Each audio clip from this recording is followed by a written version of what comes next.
ባልና ሚስት አንድ አልጋ ላይ ተኝተው እሷ በሌላ ቲክቶክ እሱ በሌላ ቲክቶክ ሁለቱም አንድ አልጋ ላይ ተኝተው እሱ አሜሪካ እሱ ኢትዮጵያ ነው ያሉት ይገርማችሁ እዳ ገብተናል ታቁታላችሁ ምን እኔ እንደውም አንዲት የዛሬ 3-4 አመት አንድ ሽምግልና ሄዶ ባለቤቴ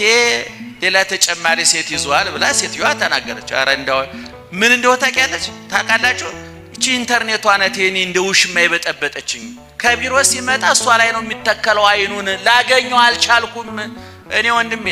እዛ ቲክቶክ ስትጎረጉር ቲክቶክ ላይ አይነን ስታፈጥ ሚስትህ እንዳታመልጥ ባልሽ እንደ ትዳርሽ ልጆቻችሁ እንዳያመልጧችሁ ቴክኖሎጂ በጣም ጠቃሚ ነው ሁሉን ለበጎ አደረገ እግዚአብሔር ሁሉም በጊዜው ውብ አድርጎ ሰራው እኔ ቴክኖሎጂ መጥፎ የለው ያጠቃቀም ግን መጥፎ አለው ቅድም ዳቆን ጧት ማደላተ 12 ሰዓት ተነስታችሁ በሰላም አሳድረኝ የምትሉት እኮ እግዚአብሔር ናል ቲክቶካችሁን እኮ ነው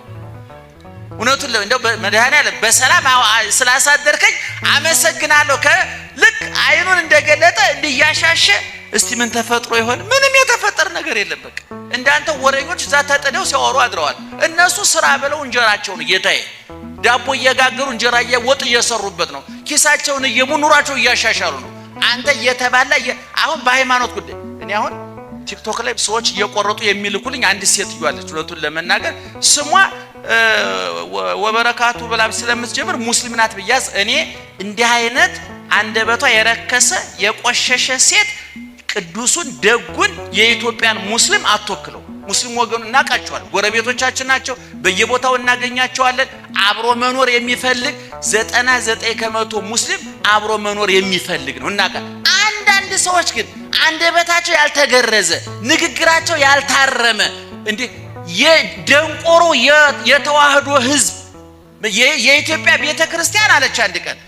ነገስታቱ መሳፍንቱ መኳንንቱ የፈለሰፏት እንጂ መጽሐፍ ቅዱስ ውስጥ የለችም ኢየሱስ ክርስቶስ አምላክ ነው የሚል መጽሐፍ ቅዱስ ውስጥ የለም ማለት እኔ እቺ ሴትዮ ሙስሊም ከሆነች አንደኛ ስለ መጽሐፍ ቅዱስ ምን አገባት እኔ ቁርአን ስለ ቁርአን የማልናገረው ለምንድን ነው አንደኛ ሃይማኖት አይደለም ሁለተኛ አልገባኝ ማወቅ እንኳን ብፈልግ ቁርአኑን ከሚያውቁ ሰዎች ጠጋብ እየጠይቃለሁ እንጂ በማላቀው ነገር ገብቻ አልፈተፍትም እውነቱን ለመናገር ሌሎችም ሰዎች መጽሐፍ ቅዱስ ክርስትና መጽሐፍ ቅዱስ ጋር ነው እስልምና ቁርአኑ ጋር እኛው ስለ እስልምናው ስለ ቁርአኑ በማህበራዊ ህይወታችን ያገባናል ቤተሰቦቻችን ናቸው ጎረቤቶቻችን ናቸው ብንሞት ቀባሪዎቻችን ብናገባ ሞሻሪዎቻችን ናቸው እኛም ለነሱ እንዲሁ አንድ መርከብ ኢትዮጵያ ውስጥ ነው የተሳፈረው መርከቧ ተሰጥማለች ይሄን ማወቅ ያስፈልጋል ከዛ በተረፈ በየቲክቶኩ በየዩቲዩቡ ሃይማኖት የሚሳደቡ ብሔር የሚሳደቡ እንደው በእውነት ሰው ያገኘንም ብለው ሰው አንገኝም ብለው እዛው ተደብቀው መርዝ የሚተፉትን አትስሟቸው በእነሱ ምክንያት ቴክኖሎጂ መነቀፍ የለበት ለበጎ ተጠቀሙበት ለምሳሌ በቲክቶክ ላይ አሁን ቅድም ስመጣ ይሄ ፕሮግራም በዩቲዩብ እየተላለፈ ነበር ይሄ ጥሩ ነገር አይደለም ጠቃሚ እግዚአብሔር ይመስገን አያሰኝም ይሄ እግዚአብሔር ይመስገን በዛው ልክ ደግሞ በዛው ሰዓት ሌላ እርግማን ጥላቻ ርኩሰት